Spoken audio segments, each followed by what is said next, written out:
Yo, what's good? Welcome back to another episode of Levitation, a Sunday series, and today we got a good one. Let's get into it. As we grow up in life, we learn to protect ourselves.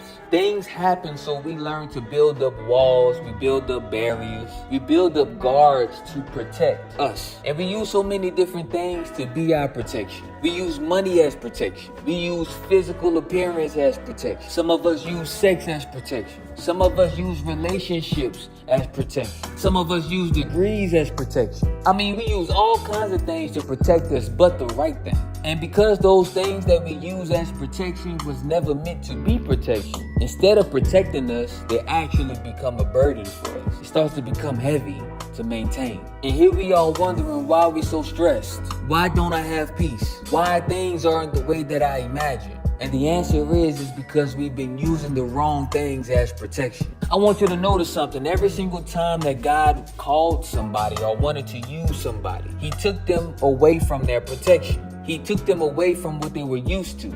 See, He removed them from what they were used to in order for them to be vulnerable and sensitive to Him. In order to truly connect with God, He wants our hearts. But how can we let Him into our hearts if we have all of these different things guarding it? We have all these different combination locks attached, and we try to give our hearts over to God in that way. Unfortunately, God doesn't want it in that way. He wants it free and wide open for Him. In order to do that, we not only have to be vulnerable to Him, but we have to be vulnerable to other people. That's why it says in 1 John chapter 4 verses 7 through 8, it says, "Dear friends, let us continue to love one another, for love comes from God. Anyone who loves is a child of God and knows God.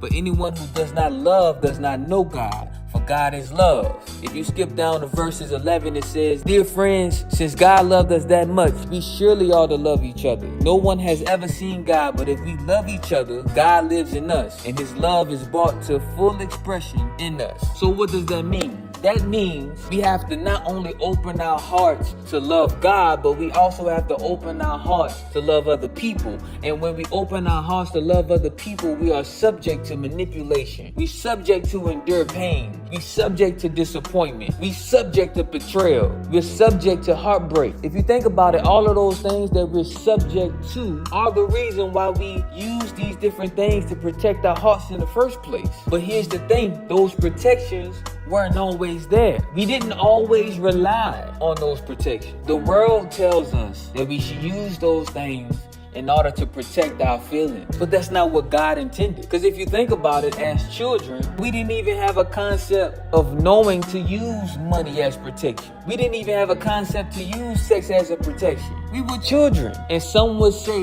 as children, we were naive. We were ignorant of how the world really worked. But isn't that the way that Jesus said to come to Him? As vulnerable as children. And some may say, man, look, I hear all that what you're saying, but look, I ain't weak. I'm not about to put myself to be in a weak position. If that's your thought process, then this is the rebuttal. 2 Corinthians chapter 12 verses 7 through 10, it says, "Even though I have received such wonderful revelations from God, so to keep me from becoming proud, I was given a thorn in my flesh, a messenger from Satan to torment me and keep me from becoming proud. 3 different times I begged to the Lord to take it away.